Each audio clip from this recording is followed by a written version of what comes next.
Number देख लीजिए आप, आम आदमी पार्टी घटकर 27 पर खड़ी हुई नजर आ रही है। बीजेपी प्लस जो है वो 43 पर तेजी से आगे बढ़ती हुई नजर आ रही है। यहीं तक अब ये ट्रेंड इसी रूप में कंसोलिडेट करेंगे क्या, इसको लेकर बड़ा सवाल है। ये आम आदमी पार्टी और कांग्रेस एक दूसरे पर किस तरीके के हमले बोल रहे थे, इसकी बात तो पीछे हो गई, लेकिन बात दिल्ली के अंदर नतीजे जो हैं वो स्विंग वोटर तय करेगा। और वो स्विंग वोटर जो लोकसभा में भले ही बीजेपी की तरफ जाता हो, लेकिन विधानसभा में वो मजबूती के साथ आम आदमी पार्टी के साथ आ जाता है। और उसमें महत्वपूर्ण वो दिल्ली का मिडिल क्लास होता है। तो ऐसे में जो केंद्र की तरफ से चाहे 8वें वेतन आयोग का ऐलान हो, या फिर वो बजट, जिस बजट में 12 लाख तक की आमदनी और नौकरी पेशा के लिए तो 12,75,000 तक की जो आमदनी है, वही मास्टर स्ट्रोक दिल्ली में बीजेपी के लिए साबित हो रही है। कहा ही जाता है कि दिल्ली में वो उन सबका एक समूह है, मिडिल क्लास जो है एक बहुत बड़ा तबका है, और इसको कहीं ना कहीं एड्रेस करने की, जैसा आपने ही कहा, भी कोशिश पूरी की है बीजेपी ने। और उन सारे गैप्स को अभी मुकेश जी भी जो कह रहे थे कि कुछ गलतियां, तो वो गैप्स पे काम करना ही तो पॉलिटिक्स है, तो उस पर बीजेपी ने काम किया है। बिल्कुल, वो जो फॉल्ट लाइंस होती हैं उसी को लेकर तो जो नेता होते हैं वो पॉलिटिक्स करते हैं। और देखिए किस तरीके से अब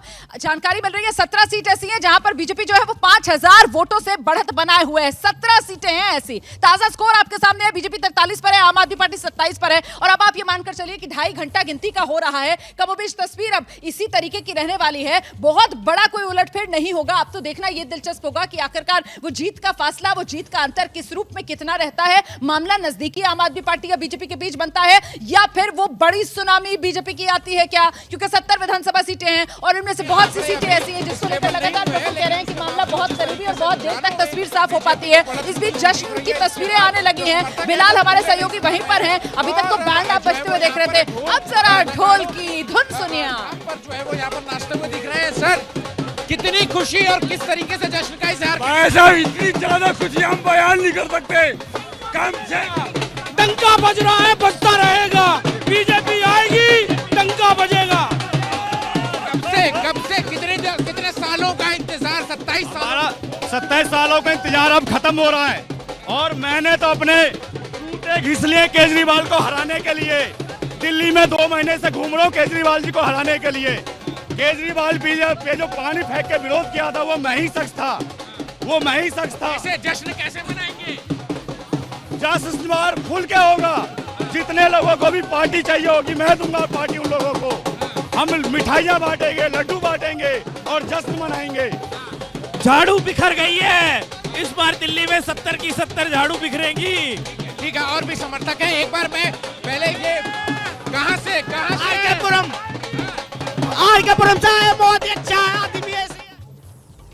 तो लीजिए देखिए किस तरीके का जश्न बीजेपी के खेमे में मन रहा है। अब तो ढोल बज रहा है और इससे पहले बैंड जो था वो खुशी वाला बीजेपी के दफ्तर में बज रहा था। मुझसे आदेश रावल पूछ रहे थे कि बैंड किसका बजा, तो बैंड जो है वो खुशी वाला बजा था। आदेश, मैं बता दूं आपको। और ढोल जो है वो भी बीजेपी दफ्तर में बज रहा है, क्योंकि बीजेपी के खाते में अभी 43 सीटें जाती हुई नजर आ रही है। और देखिए चुनाव आयोग में भी सभी 70 की 70 विधानसभा सीटों के रुझान आ चुके हैं। चुनाव आयोग में शुरुआती रुझानों के मुताबिक बीजेपी प्लस 43 पर, आम आदमी पार्टी 27 पर, मतलब कंफर्टेबल बहुमत का आंकड़ा 36 वाला दिल्ली विधानसभा का, उसको पार करके बीजेपी 43 के आंकड़े पर खड़ी हुई है। और आम आदमी पार्टी जो है वो 27 पर है। झाड़ू के तिनके बिखर गए। मैंने अभी सुना एक बीजेपी समर्थक कह रहा था।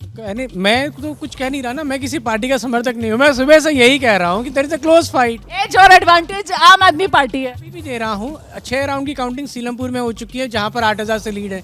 यहाँ पर अभी वो नतीजे उसमें रिफ्लेक्ट नहीं हो रहे स्क्रीन पे। मैं बार बार पूछ रहा हूँ कि क्या 43 में ओखला, सीलमपुर और बाकी सीटें हैं क्या?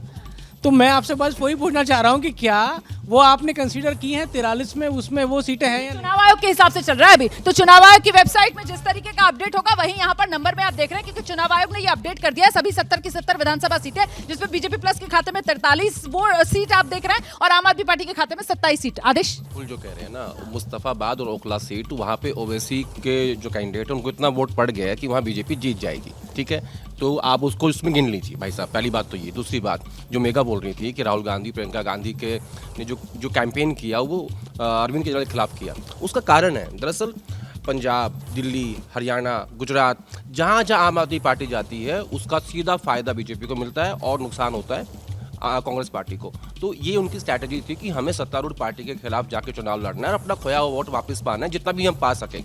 उनकी लड़ाई अगले 5 साल की है। उनको ये पता था कि इस बार के चुनाव में कोई सीट नहीं आएगी। अगर 1 या 2 सीट आ जाती हैं, लेकिन वोट शेयर बढ़ेगा और वो वोट शेयर हमारा होगा, जो जिसमें दलित और मुसलमान शामिल नहीं है। सबसे बड़ी बात। दूसरी बात, जो कांग्रेस के खाते में वोट जा रहा है, आप कह रहे हैं दलित मुसलमान नहीं है। क्योंकि मुसलमानों को ये बात पता थी कि जो बीजेपी को हराएगा हम उसको वोट देंगे, और वो अरविंद केजरीवाल है।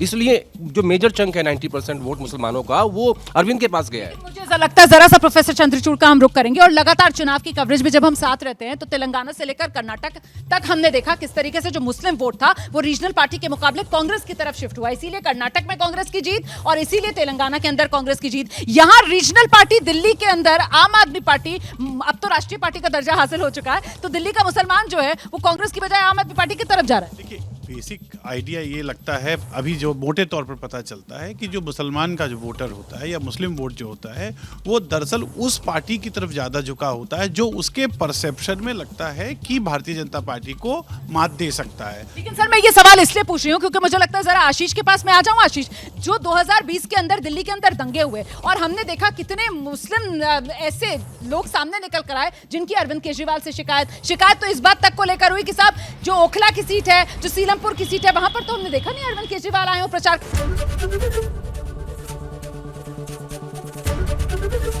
एबीपी गंगा, खबर आपकी, जुबान आपकी।